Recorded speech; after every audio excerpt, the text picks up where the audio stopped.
அனைவருக்கும் வணக்கம். MBM rewinding works முத்து பாண்டி. இன்றைக்கி நம்ம இந்த வீடியோவில் ceiling fan Havells 48 inch fan. இந்த ஃபேன் பார்த்தீங்கன்னா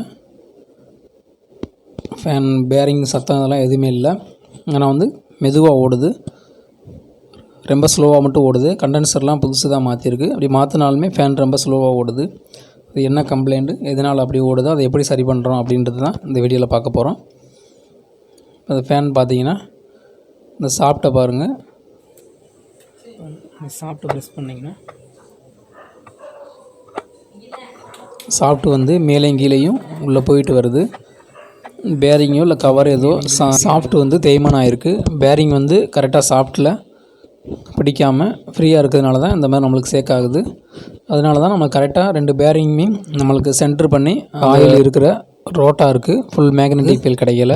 கரெக்டாக அதோட மேக்னெட்டிக் ஃபீல் கிடைக்காம ஒன் சைடாக பிடிக்கிறதுனால நம்மளுக்கு ஃபுல் ஸ்பீடு ஓடாமல் ஃபேன் வந்து நம்மளுக்கு ஸ்லோவாக ஓடுது. இதுதான் கம்ப்ளைண்ட்டு.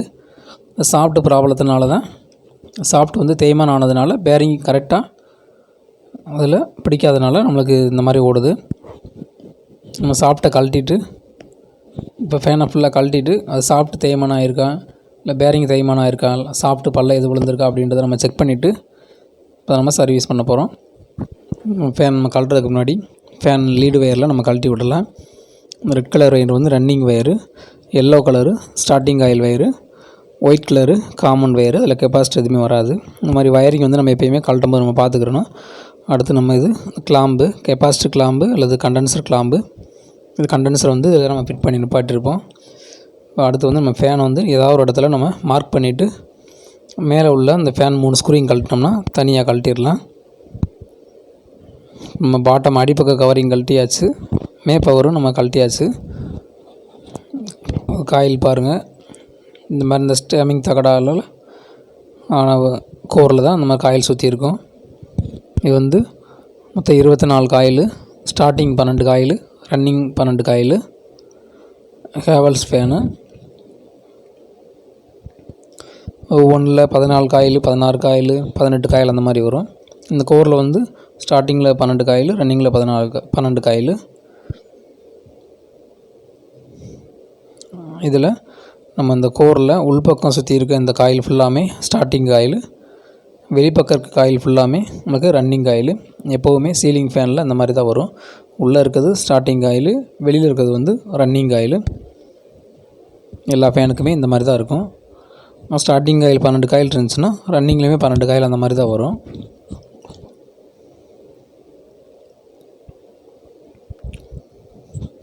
இந்த காயில் பார்த்திங்கன்னா நமக்கு எப்பயுமே நமக்கு ஒரு இரும்பு இதை வந்து சுற்றி நம்மளுக்கு எப்பயுமே மேக்னெட்டிக் ஃப்ளக்ஸ் இருக்கும். இது நம்ம வந்து இந்த கம்பியால் நம்ம சுற்றி இருக்க இந்த காயில் வழியாக நம்ம கரண்ட் கொடுக்கும்போது இந்த சாதாரண இரும்பு வந்து அது மேக்னெட்டாக மாறிடும். அதன் மூலயமா அந்த கோர்னால் ரொட்டேட்டிங் மேக்னெட் ஃபீல் உருவாகி நம்மளுக்கு வந்து ஃபேன் சுற்றுது. எப்போவுமே ஸ்டார்டிங் ஆயிலை விட ரன்னிங் ஆயில் டேன்ஸ் அதிகமாக தான் இருக்கும். இப்போ ஸ்டார்டிங் ஆயிலில் 360 டேன்ஸ் இருக்குது அப்படின்னா ரன்னிங் ஆயிலில் 390 டேன்ஸ் இந்த மாதிரி இருக்கும். 380, 390 இந்த மாதிரி டேன்ஸ் இருக்கும். ஸ்டார்டிங் ஆயில் டேன்ஸ் வந்து காயில் எண்ணிக்கை வந்து சுற்றுகளோட எண்ணிக்கை வந்து கம்மியாக இருக்கும். ரன்னிங் ஆயிலோட சுற்றுகள் எண்ணிக்கை வந்து அதிகமாக இருக்கும். எப்போவுமே இந்த மாதிரி தான் இருக்கும் சீலிங் ஃபேனில். இந்த காயிலில் ஒவ்வொரு காயிலுமே இப்போ ஸ்டார்டிங் ஆயில் அப்படின்னா ஸ்டார்டிங் காயிலில் ஒரு ஆரம்ப காயில், முடிவு காயில் இருக்கும். அதே மாதிரி ரன்னிங் ஆயிலில் ஆரம்ப காயில், முடிவு காயில் இருக்கும். மொத்தம் நம்மளுக்கு 4 லீடு வயர் ஆச்சு. இதை நம்ம பெரும்பாலும் உள்ளேயே அந்த கம்பெனியில் ஒரிஜினல் காயிலெலாம் உள்ளே காமன் பண்ணி வெளியில் எடுத்துருவாங்க. காயில் கோரில் சாஃப்ட்டு பாருங்கள், சாஃப்ட் எதுவுமே தேய்மானம் ஆகலை, பல்ல எதுவுமே விழுகலை. ஆனால் பேரிங் வந்து லைட்டாக கிளியரன்ஸ் இருக்குது, சேக் இருக்குது. அதனால தான் நம்மளுக்கு சாஃப்ட்டு மேலே கீழே ஏறி இறங்கியிருக்கு. மற்றபடி தேய்மானம் எதுவுமே ஆகலை. நம்ம அது பேஸ்ட்டு போட்டு நம்ம புது பேரிங் மாட்டினாவே நமக்கு சரியாக இருக்கும். இப்போ பழைய பேரிங் எப்படி கழட்டுன்னு பாருங்கள். மேப்பக்க கேர் பேரிங் வந்து நம்ம கவரில் இருந்துச்சுன்னா, சாஃப்ட்டில் இருந்தால் நம்ம ஃபுல்லாக இது போட்டு கழட்டிடலாம். இந்த மாதிரி கவரில் இருந்துச்சுன்னா அந்த பேரிங்க்கு வந்து பிடிமானத்துக்கு கீழே ஏதாவது வெயிட் ஏதாவது வச்சுட்டு நம்ம மேலே நம்ம சாஃப்ட்டை வச்சு தட்டினோம்னா ஆட்டோமேட்டிக்காக பேரிங் வந்து கீழே நம்ம தட்டும்போது வெளியில் வந்துடும். கீழே எப்போயுமே வெயிட் வச்சு தான் தட்டணும். அப்போ தான் மேலே வந்து அந்த பேரிங் இன்னர் டேமேஜ் ஆகாது. அந்த இன்னரை சுற்றி வந்து நம்மளுக்கு லைட் வெயிட்டாக இருக்கிறதுனால இது உடஞ்சி எதுவுமே போகாது. ஈஸியாக வெளியில் வந்துடும். மே பேரிங்க்கு வந்து கீழே அந்த மாதிரி வெயிட் வச்சு தட்டி தான் நம்ம கழட்டணும். அதான் நம்ம கவருக்கு வந்து சேஃபு. இதில் நமக்கு பாட்டம் இந்த கப்பு பேரிங் வந்து இந்த அடிப்பக்க கவரில் இருக்கிறது வந்து நம்ம கழட்டுறதுக்கு இந்த புல்லரை பயன்படுத்தி கழட்டிக்கலாம். இதனால் கவர் எதுவுமே நம்மளுக்கு டேமேஜ் எதுவுமே ஆகாது.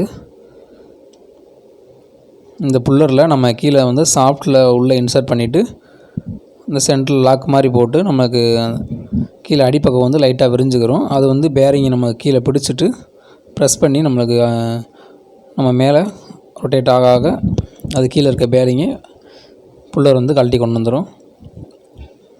இந்த மாதிரி நம்ம கவரில் இருக்க பேரிங்கை ஈஸியாக கழட்டிடலாம். எல்லா சைஸுக்குமே பேரிங் புல்லர் வந்து கிடைக்கிது. 6000, 6001, 6002, 6202 எல்லா பேரிங்குமே புல்லர் தனித்தனியாக இருக்குது. இந்த மாதிரி கழட்டுறதுனால நம்மளுக்கு ஈஸியாக கவர் டேமேஜ் ஆகாமல் கழட்டிடலாம். சாஃப்ட்டு வந்து மைனூட்டாக தேய்மானம் ஆகிருக்கு. ஆனால் பல்ல எது விழுகலை. அதனால் லைட்டாக அந்த மாதிரி நம்ம நர்லிங் மாதிரி பண்ணிவிட்டு பேஸ்ட்டு போட்டு நம்ம மாட்டிக்கலாம். இதே சாஃப்ட் வந்து தேய்மானம் ஆகி பல்ல எது விழுந்துருந்துச்சுன்னா நம்ம பேரிங்கை மாட்ட முடியாது. அதை நம்ம சாஃப்ட்டு சேஞ்ச் பண்ணலாம். அப்படி இல்லைன்னா லேத்தில் கொடுத்து நம்ம வெல்ட் அடித்து கடந்து அந்த மாதிரி மாட்டிக்கலாம். இது லைட்டாக ஃப்ரீயாக இருக்கிறதுனால பல்ல எது விழுகாதனால நம்ம நர்லிங் பண்ணிவிட்டு நம்ம அப்படியே நம்ம மாட்டிட்டோம்னா சரியாக இருக்கும். பேரிங் கவர் இது எல்லாத்துலேயுமே நம்மளுக்கு ஓவர் டைட்டாகவும் இருக்கக்கூடாது, ஃப்ரீயாகவும் இருக்கக்கூடாது. நார்மல் டைட் இருந்தாவே போதும். நமக்கு ஃப்ரீயாக இருந்தாலும் நம்மளுக்கு ஒரு மாதிரி அம்மிங் சவுண்ட் அந்த மாதிரி கேட்க ஆரம்பிச்சிடும். ஃபிட்டிங்கும் கரெக்டாக வராது. பேரிங் சாஃப்ட்லேயும் கவர்லேயும் நம்மளுக்கு இந்த ஏர் டைட் நார்மல் டைட் இருந்தாவே நம்மளுக்கு போதுமானது தான். இப்போ இந்த மேலே வந்து டாப்பில் 6202 பேரிங்கு அதே மாதிரி நம்ம பைப்பு வச்சு நம்ம கொஞ்சம் கொஞ்சமாக தட்டி நம்ம உள்ளே இறக்கிடலாம். இப்போ பேரிங் வந்து நம்மளுக்கு சாஃப்ட்டில் தான் இருக்கணும். நம்ம சாஃப்ட்டில் இருக்கணும்னா அது சாஃப்ட் எதுவும் ஒன்றும் ஆகாது. நம்ம எவ்வளோ நாள் நம்ம தட்டி இறுக்கிக்கலாம். இதே கவரில் நம்ம மாட்டிட்டு நம்ம தட்டினோம்னா கவர் ஏதாவது உடஞ்சி போகிறதுக்கு வாய்ப்பு இருக்குது. 2 சைடு பேரிங்குமே மாட்டிட்டோம். அதுக்கு எப்போவுமே பேரிங் வந்து நம்ம க்ரீஸ் வச்சிடணும். ஏன்னா அது பேரிங் வந்து க்ரீஸ் ரொம்ப கம்மியாக தான் வச்சுருப்பாங்க. அது போக அது பேரிங் எவ்வளோ நாள் ஸ்டாக் அந்த மாதிரி நம்மளுக்கு தெரியாது. அதனால் எப்போவுமே நம்மளுக்கு பேரிங்கும் நம்ம மாட்டினோம்னா சீல்டை ஓப்பன் பண்ணிவிட்டு க்ரீஸ் வச்சிடணும். நாங்கள் க்ரீஸ் வைக்கிறதுக்காகவே எப்போவுமே இந்த மாதிரி லப்பர் சீல்டு உள்ள பேரிங்கை தான் வாங்குறது. ஏன்னா அதான் நம்ம க்ரீஸ் எடுத்து வச்சுட்டு மறுபடியும் நம்ம க்ளோஸ் பண்ணுறதுக்கு சரியாக இருக்கும். அந்த சீல்டு எதுவும் பிடிக்காது.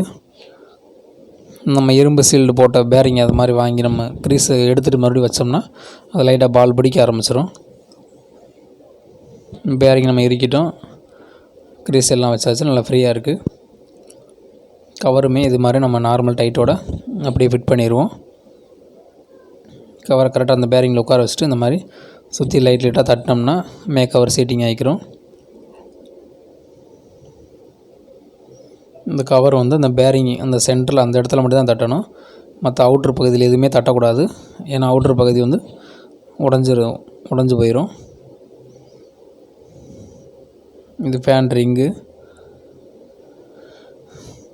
இது எல்லாத்தையுமே நம்ம எந்த பக்கம் மார்க் பண்ணமோ அதே பொசிஷன்லேயே மாட்டணும். இந்த ரிங்கை எப்போயுமே நம்ம ஃபிட் பண்ணிவிட்டு இந்த காயில் கோரோட சென்டர் கரெக்டாக இருக்கா அப்படின்றத நம்ம எப்போயுமே பார்த்துக்கிறணும். இது அடிப்பக்க கவரு அதை நம்ம போட்டு இந்த மாதிரி ப்ரெஸ் பண்ணி நம்ம டைட் பண்ணி மாட்டிடலாம்.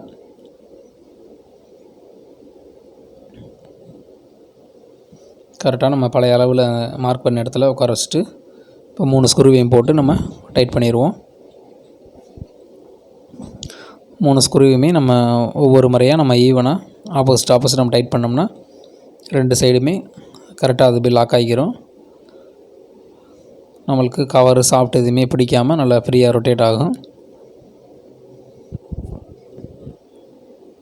பெரும்பாலும் சாஃப்ட்டு தேய்மானம் ஆகி நம்ம ஏதாவது ஃபிட் பண்ணோம்னா மட்டும்தான் ஃபேன் ஃபிட்டிங்கில் ப்ராப்ளம் வரும். மற்றபடி நம்ம அந்த ரிங்கு இந்த கவர் எல்லாம் நம்ம மார்க் பண்ணி அந்த இடத்துல திரும்பி மாட்டினோம்னா வேறு சீட்டிங் பிரச்சனை எதுவுமே வராது. இப்போ ஃபுல்லாக ஸ்க்ரூ எல்லாம் டைட் பண்ணிட்டோம். டைட் செக் பண்ணிக்கிடுவோம். நல்லா ஃப்ரீயாக இருக்குது. எல்லாமே கரெக்டாக ஃபிட் பண்ணியாச்சு. ஃபேன் நம்ம அந்த மாதிரி சுற்றி விட்டோம்னா கரெக்டாக நல்லா ரொட்டேட் ஆகி நிற்கணும். அப்போ தான் நம்மளுக்கு அந்த மைனூட்டாக நாய்ஸ் கூட இல்லாமல் ஃபேன் நல்லா ஸ்மூத்தாக ஓடும்.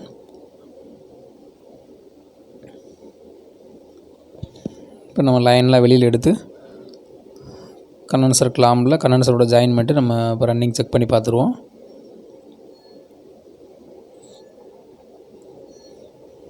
வயர் இந்த மாதிரி அந்த வயர் ஹோல்ஸ் வர்றதுக்கு சாஃப்ட்டில் இருக்கும், அந்த இடத்துல நம்ம வெளியில் எடுத்துக்கலாம்.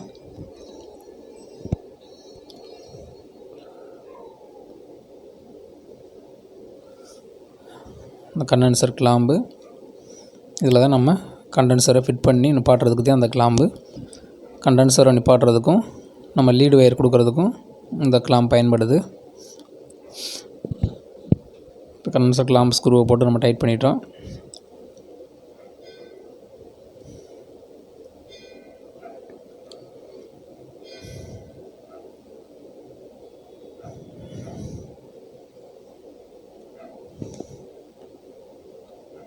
சேனலை ஃபஸ்ட் டைம் பார்க்குறவங்க சப்ஸ்கிரைப் பண்ணி பாருங்கள். அப்போ தான் அடுத்தடுத்த வீடியோ போடுற வீடியோலாம் உங்களுக்கு கரெக்டாக மிஸ் பண்ணாமல் பார்க்க முடியும்.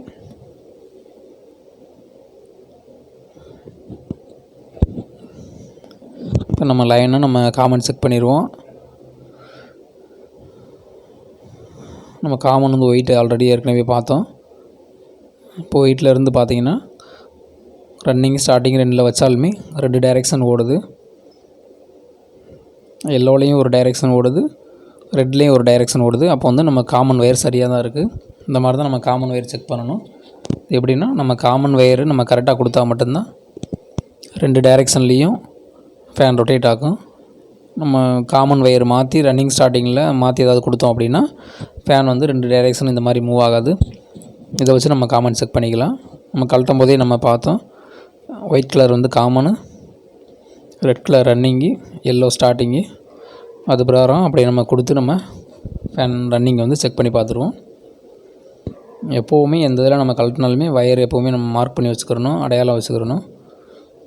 அப்போ தான் நம்ம வேலையை நம்ம டக்கு டக்குன்னு ஈஸியாக முடிக்க முடியும். இப்போ நம்ம ஃபுல்லாக ஃபிட் பண்ணிட்டோம். இப்போ ரன்னிங் செக் பண்ணி பார்க்க போகிறோம். இந்த ஃபேன் கம்ப்ளைண்ட் பார்த்திங்கன்னா சாஃப்ட் ஃப்ரீயாக இருக்கிறதுனால தான் நம்மளுக்கு கரெக்டாக மேக்னெட்டிக் ஃபீல் கிடைக்காம ஃபேன் ஸ்லோவாக ஓடி இருந்திருக்கு. நம்ம பேரிங் எல்லாம் புதுசு போட்டு நம்ம கண்டென்சர் எல்லாம் புதுசு போட்டு ஃபிட் பண்ணிட்டோம். இப்போ ஃபேன் நல்லா ரன்னிங் இருக்குது, ஃபேன் நல்லா ஓடுது.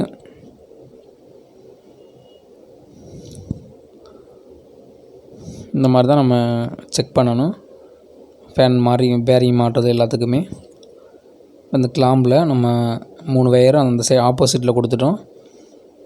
இந்த சைடில் வந்து பேஸ் நியூட்ரல் கொடுக்கறதுக்காக 2 ஹோல்ஸ் மட்டும் இருக்கும். நம்ம அப்படியே கொடுத்துக்கலாம். இந்த பேஸ் நியூட்ரல் 2 வயரையும் நம்ம எப்படினாலும் நம்ம கொடுத்துக்கலாம். மேலும் அடுத்த வீடியோவில் நல்ல பயனுள்ள தகவலோடு உங்களை சந்திக்கிறேன். வணக்கம்.